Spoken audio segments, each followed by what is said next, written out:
ഞാൻ ശാന്ത വിജയ്. കഴിഞ്ഞ ദിവസം എന്നെ ഒരു അമ്മ വളരെ ദുഃഖത്തോടു കൂടി വിളിച്ചു. അവരുടെ മകന് എൻജിനീയറിംഗ് പഠിക്കാനായിരുന്നു താല്പര്യം. പക്ഷേ അവർ കുട്ടിയെ നിർബന്ധിച്ച് മെഡിസിനാണ് അയച്ചത്. അത് ആ കുട്ടിക്ക് വളരെയേറെ ദുഃഖമുണ്ടാക്കി. പഠിക്കാനായിട്ട് കഴിയുന്നില്ല എന്നും. നന്നായി പഠിക്കുന്ന കുട്ടിയാണ്, പഠിക്കുന്നതിന് പ്രയാസമൊന്നുമില്ല. പക്ഷേ നിരന്തരം ഈ കുട്ടി പറയുന്നത് കുട്ടിക്ക് ഇന്ത്യയിൽ പഠിക്കണ്ട, വിദേശ രാജ്യത്താണ് അതിന് പഠിക്കേണ്ടത്, UK പോകേണ്ടത്, UK പഠിച്ചാലേ ശരിയാവുള്ളൂ എന്ന് പറഞ്ഞ് എന്നും വീട്ടിൽ വന്നിട്ട് ബഹളം ഉണ്ടാക്കുന്നുണ്ട്. പലതരത്തിലുള്ള സ്വഭാവ പ്രത്യേകതകളാണ് കാണിക്കുന്നത്. കാരണം ഈ കുട്ടിയെ കൊണ്ട് അവർക്ക് വയ്യ. കുട്ടിയുടെ പഠിപ്പിൻ്റെ ആവശ്യത്തിന് കോളേജിൻ്റെ അടുത്ത് തന്നെ ഇവർ വീടൊക്കെ വാടകയ്ക്കെടുത്ത് താമസിക്കുകയാണ്. അപ്പോൾ ഈ കുട്ടിയുടെ ജാതകം പരിശോധിച്ചപ്പോൾ മനസ്സിലായ ഒരു കാര്യം എന്ന് പറയുന്നത്, ഇത് ശരിക്കും കുട്ടികൾക്ക് ഇഷ്ടമുള്ള വിഷയം തന്നെയാണ് നമ്മൾ അവരെ പഠിപ്പിക്കേണ്ടത്. അതാണ് അവർക്ക് സന്തോഷം തരുന്നതും. എന്നിരുന്നാലും ഈ കുട്ടിയുടെ ജാതകത്തിൽ കണ്ടത് ഒരു മനോവൈകല്യത്തിൻ്റെ പ്രത്യേകതയാണ്.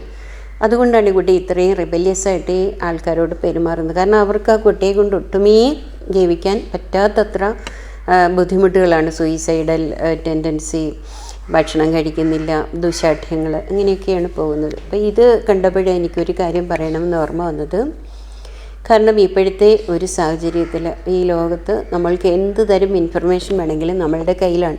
നമ്മുടെ ബുദ്ധിക്കും ബ്രെയിനിനും ഉൾക്കൊള്ളാൻ ആവുന്നതിൽ അധികം കാര്യങ്ങൾ നമ്മളുടെ ഉള്ളിൽ അടുത്തേക്ക് എത്തുന്നുണ്ട്. അങ്ങനെയുള്ളൊരു സാഹചര്യത്തിൽ വന്ന് ജനിക്കുന്ന കുട്ടികളും ഒരുപാട് പ്രത്യേകതകളുള്ളവരാണ്.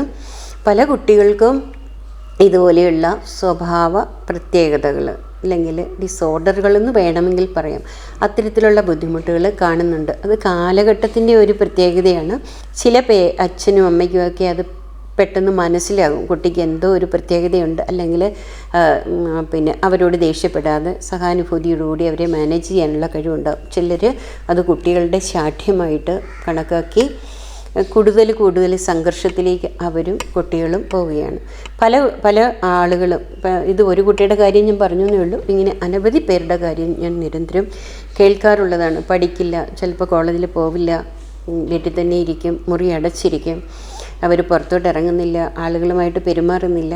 ഇതൊക്കെ നമ്മൾ ശ്രദ്ധിക്കേണ്ട ഒരു കാര്യം. അവരുടെ ഗ്രഹനിലയിൽ എന്തെങ്കിലും മനോവൈകല്യങ്ങൾ ഉണ്ടാക്കുന്ന പ്രത്യേകതകളാണോ എന്നൊന്ന് നമ്മൾ ശ്രദ്ധിക്കുന്നത് നന്നായിരിക്കും. അതോടൊപ്പം തന്നെ പലരും, ചില ആളുകൾ പെട്ടെന്ന് അതിനെ ഉൾക്കൊള്ളുന്ന പേരൻസ് ഉണ്ട്. അല്ലാത്ത ആൾക്കാർക്ക് ഒരിക്കലും ഇതൊരു സ്വഭാവത്തിൻ്റെ വൈകല്യമാണെന്ന് പറഞ്ഞാൽ അവർ ഉൾക്കൊള്ളുകയില്ല. ബാക്കി എല്ലാ കാര്യങ്ങളും അവർ പെർഫെക്റ്റായിട്ട് ചെയ്യുന്നുണ്ട്, മറ്റുള്ളവരോട് നന്നായി പെരുമാറുന്നുണ്ട്, പഠിക്കുന്നുണ്ട് എന്നൊക്കെ തന്നെ പറയും. പക്ഷേ ഈ ഒരു കുട്ടികൾ ബാക്കി എല്ലാ കാര്യങ്ങളും നന്നായി ചെയ്യുന്നുണ്ടാകും, പക്ഷെ ചില മേഖലകളിൽ മാത്രം അവർക്ക് പറ്റുന്നുണ്ടാവില്ല. അത് ഉൾക്കൊള്ളുന്ന ആൾക്കാർക്ക് വളരെ മാനേജ് ചെയ്യാൻ എളുപ്പമാണ്. അല്ലാതുള്ളവർ അവരും സഫർ ചെയ്യുകയാണ്. കുട്ടികളും ഒരുപാട് സഫർ ചെയ്യുന്ന ഒരു കാഴ്ചയാണ് നമ്മൾ കാണുന്നത്. ഇത് കുട്ടികൾ മാത്രമല്ല കേട്ടോ, നമ്മളുടെ പ്രായമുള്ള ആൾക്കാരിലുമുണ്ട്. കാരണം നമ്മൾ ചില വ്യക്തികൾ, ഇപ്പോൾ ചില ആളുകളെ പറ്റി പരാതികൾ പറഞ്ഞുകൊണ്ടേയിരിക്കും. അത് ചിലപ്പോൾ ജീവിത പങ്കാളിയാകാം, അല്ലെങ്കിൽ പേരൻസ് ആകാം, അല്ലെങ്കിൽ സുഹൃത്തുക്കളാകാം, അല്ലെങ്കിൽ ഓഫീസിലുള്ളവരാകാം. അവരുടെ പെരുമാറ്റത്തെപ്പറ്റി എപ്പോഴും പരാതികൾ പറഞ്ഞുകൊണ്ടേയിരിക്കും. ഇപ്പോൾ ഇത് കുട്ടികളുടെ മാത്രം കാര്യമല്ല, നമ്മൾ നിരന്തരം ഇടപെടുന്ന ആൾക്കാരിലും ഇങ്ങനെയുള്ള സ്വഭാവ പ്രത്യേകതകളുള്ള വ്യക്തികളുണ്ടാകും. അവർ എല്ലാ കാര്യങ്ങളും വളരെ നന്നായിരിക്കും, ചില കാര്യങ്ങളിൽ മാത്രം, ചില കാര്യങ്ങൾ നമുക്കൊരിക്കലും ഉൾക്കൊള്ളാൻ പറ്റാത്ത രീതിയിലായിരിക്കും അവർ പെരുമാറുന്നത്. അത് ചില ഗ്രഹങ്ങളുടെ പ്രത്യേക സ്ഥിതി അനുസരിച്ച് അവർക്കുള്ള ഒരു വൈകല്യമെന്ന് വേണമെങ്കിൽ പറയാം, അല്ലെങ്കിൽ ഒരു ഡിസോർഡർ തന്നെ ഇതിനെ പറയണം. അങ്ങനെയുള്ള വ്യക്തികളുണ്ട്. ഇപ്പോൾ ഒരാളെ പറ്റി തന്നെ പരാതി പറഞ്ഞുകൊണ്ടിരിക്കുക. അവർക്ക് പരാതി പറയാനായിട്ട് ഒരാളില്ലെങ്കിൽ ജീവിക്കാൻ പറ്റില്ലാത്ത അവസ്ഥ പോലെ കാണുക. അങ്ങനെയുള്ള ഒരുപാട് ആളുകൾ നമുക്ക് ചുറ്റുമുണ്ട്. അപ്പം നമ്മൾ അവരോട് സഹാനുഭൂതിയോടെ പെരുമാറുകയും എന്തെങ്കിലും കൗൺസിലിങ്ങോ മെഡിക്കൽ കെയറൊക്കെ വേണ്ട ആൾക്കാരാണെങ്കിൽ അത് നൽകുകയും ചെയ്യേണ്ടതാണ്.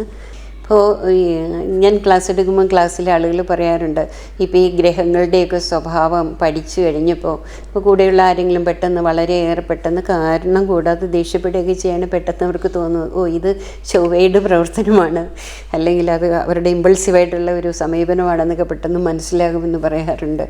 എന്ന് പറഞ്ഞതുപോലെ ഇപ്പോൾ ഇങ്ങനെയൊക്കെയുള്ള പ്രത്യേകതകൾ, സ്വഭാവ പ്രത്യേകതകൾ നമുക്കുണ്ടെങ്കിൽ നമ്മളും അതൊന്ന് വിലയിരുത്തുന്നത് നല്ലതാണ്. അതേപോലെ നമ്മളുടെ ചുറ്റുമുള്ളവർ അങ്ങനെ പെരുമാറുമ്പോൾ അത് അവരുടേതായിട്ടുള്ള മനഃപൂർവ്വമായിട്ടുള്ള പെരുമാറ്റമല്ല എന്ന് നമ്മൾ മനസ്സിലാക്കുന്നത് അവർക്കും നമുക്കും ഒത്തിരി ഗുണകരമായിരിക്കും.